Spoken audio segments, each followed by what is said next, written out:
Setiap agama memiliki cara pandang yang berbeda mengenai awal dan akhir kehidupan makhluk yang menghuni alam semesta ini. Ada yang beranggapan bahwa bumi ini adalah pusat kehidupan makhluk dan menganggap manusia adalah makhluk yang paling sempurna dan berhak melakukan apa saja sesuai kebutuhan dan kehendak. Mereka beranggapan bahwa isi seluruh alam semesta ini menjadi milik dan hak mereka. Apapun yang dilakukan asal untuk memenuhi kebutuhan manusia dibenarkan, walaupun menggunakan cara yang tidak benar. Namo Buddhaya. Hari ini saya akan mempresentasikan tentang alam kehidupan dalam agama Buddha. Dan terlebih lagi saya akan memfokuskan terhadap 3 alam kehidupan yang saya pilih. Buddha membagi alam kehidupan yang berdiam sangat berbeda dengan ajaran lain. Alam tiada yang kekal pastinya, selalu berubah, mengalami pembentukan, proses perubahan, dan timbul kembali. Menurut tingkatnya, alam dibagi menjadi 31 alam kehidupan. Namun jika dihitung jumlahnya sangat banyak, sehingga dalam satu ketingkatan memiliki jumlah yang banyak, bahkan tak dapat dihitung secara logika manusia biasa. Walaupun Buddha mempunyai kemampuan untuk menghitung secara pasti, namun tidak dibawarkan dalam ajarannya. Seperti yang saya katakan sebelumnya, saya akan mempresentasikan 3 alam kehidupan. Dan salah satunya adalah Kamaloka yang disebut sebagai alam nafsu. Dan lebih spesifik lagi saya akan membahas tentang Dugati atau alam menderita yang dibagi menjadi 4, yaitu Asurayoni, Petayoni, Tiracayoni, dan Niraya. Dan semua ini masa waktunya tidak terbatas. Dan yang saya ingin presentasikan terlebih lanjut adalah Ticarayoni, yaitu alam binatang.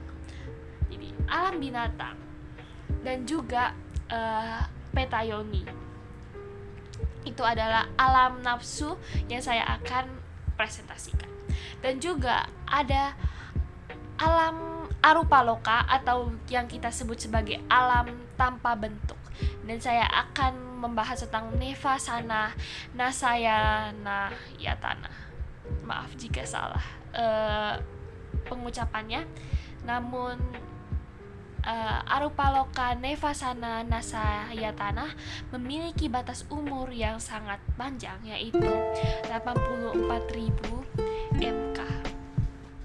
Pertama-tama saya akan membahas tentang alam binatang atau yang kita sebut sebagai Tiracayoni. Tiracayoni dibagi menjadi 2 komposisi kata, yaitu tiro yang berarti melintasi dan juga acana yang berarti pergi. Ini adalah dunia para hewan, makhluk-makhluk yang dilahirkan sebagai binatang-binatang karena karma buruk mereka. Setelah masa hidupnya habis, binatang-binatang ini akan lahir di alam lain. Misalnya di alam manusia jika mereka mempunyai karma yang cukup untuk itu. Dengan pengertian lain, binatang disebut tiracana karena merintangi jalan menuju pencapaian jalan dan pahala. Binatang sesungguhnya tidak mempunyai alam khusus milik mereka sendiri, melainkan hidup di alam manusia. Binatang memiliki hasrat untuk menikmati kesenangan indrawi serta berkembang biak, naluri untuk mencari makan, bersarang, dan sebagainya, dan perasaan takut mati, mencintai kehidupan.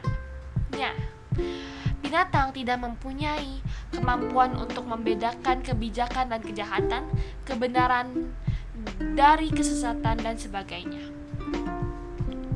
Kecuali kalau terlahir sebagai calon Buddha atau Bodhisatta yang sedang memupuk kesempurnaan. Bodhisatta tidak akan terlahirkan sebagai binatang yang lebih kecil dari burung puyuh atau semut misalnya, atau lebih besar dari gajah. Sebenarnya karma menunjukkan atau mewujudkan dirinya dalam bentuk seorang manusia, bisa juga mewujudkan dirinya dalam seekor binatang. Demikian juga sebaliknya. Sebagaimana halnya arus listrik yang dapat mewujudkan dirinya dalam bentuk sinar panas, dan gerakan secara berurutan. Dalam hal ini, yang satu tidak perlu merupakan perkembangan lebih lanjut dari yang lainnya. Sebagai contohnya, seorang manusia yang dalam hidupnya mengalami masa-masa di mana ia bertingkah laku sebagaikan hewan, tidak mempunyai kebijakan ataupun kesadaran atau kecerdasan moral, hanya mengumbar hawa nafsu seksual dan nafsu-nafsu biadabnya, maka sesungguhnya ia tak ubahnya sebagai binatang, meski wujudnya saat itu adalah manusia. Kemudian karena karma buruknya, ia selama hidup memperoleh makanan dari mencuri ataupun mengais di tempat sampah. Saat itu pun ia tak diubahnya sebagai binatang. Bila kita mempunyai teman, saudara yang mempunyai cara hidup demikian, sebaiknya kita membimbingnya ke arah yang lebih baik dan benar, karena sesungguhnya alam kehidupan itu adalah kondisi batin. Tak perlu menunggu nanti baru bisa tahu kita akan lahir di alam mana. Hanya dengan melihat kondisi batin seseorang, kita akan tahu saat itu ia akan hidup di alam mana. Binatang mempunyai banyak jenis dan tak terhitung jumlahnya. Namun secara garis besarnya dapat dibedakan menjadi 4 macam, yakni yang tak berkaki seperti ular, ikan, cacing, dan lain-lainnya, atau yang kita bisa sebut sebagai apada, dan juga yang berkaki 2 seperti ayam, bebek, burung, dan lainnya. Divapada yang berkaki 4 seperti gajah, kuda, kerbau, dan lain-lainnya. Salah satunya adalah ini, my doggo, ya, seperti anjing, dan yang kita sebut sebagai catupada. Dan juga ada yang terakhir, yaitu yang berkaki banyak seperti kelabang, udang, kepiting, dan lain-lainnya, yang kita sebut sebagai bahupada. Dalam pandangan Kristen atau agama-agama ketuhanan lainnya, semua binatang akan musnah setelah kematian. Binatang dianggap tidak mempunyai roh. Binatang hanya diakui memiliki naruri atau insting tanpa akal budi. Karena itu mereka tidak mempertanggungjawabkan perbuatan mereka. Kebahagiaan maupun penderitaan yang dialami bukan ditentukan oleh perbuatan mereka, baik dalam kehidupan sekarang maupun kehidupan yang lampau, melainkan merupakan wewenang serta kehendak Tuhan. Yang kedua adalah alam petayoni. Secara harafiah, artinya adalah makhluk-makhluk yang telah meninggal atau makhluk-makhluk yang sama sekali tanpa kebahagiaan. Mereka bukan arwah atau setan yang tidak berwujud. Mereka memiliki bentuk tubuh yang cacat, yang besarnya bermacam-macam. Pada umumnya, tidak terlihat dengan mata telanjang. Mereka tidak memiliki alam sendiri, tetapi tinggal di hutan-hutan, lingkungannya kotor, di dalam rumah-rumah kosong, dan lain-lain. Alam setan atau yang kita sebut sebagai peta terbentuk atas 2 kosakata, yaitu pa yang berarti ke depan atau menyeluruh, dan ita yang berarti telah pergi atau telah meninggal.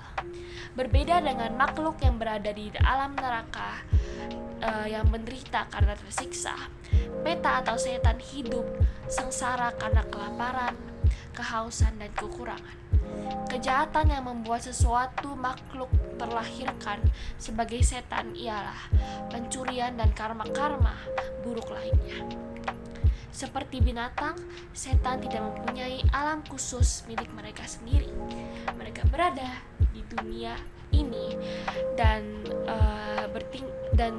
bertinggal di tempat-tempat seperti hutan, gunung, tebing, lautan, kuburan, dan sebagainya.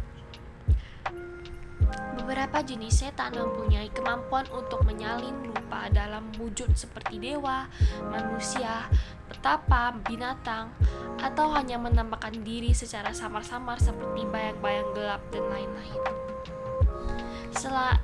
Setan bisa dibagi menjadi 4 jenis, yakni Pertama, yang hidup bergantung pada makanan pemberian orang lain dengan cara penyaluran jasa dan sebagainya, yang kita sebut sebagai Paratda Tupajivika.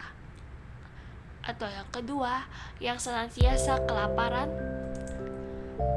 kehausan dan kekurangan, atau yang kita sebut sebagai Kuvivasika. Yang ketiga, yang senantiasa terberangus, yang kita sebut sebagai Nijhamatauhika. Atau yang keempat dan terakhir, yaitu yang tergolong sebagai iblis atau makhluk yang suram, yang kita sebut sebagai Kalakajika.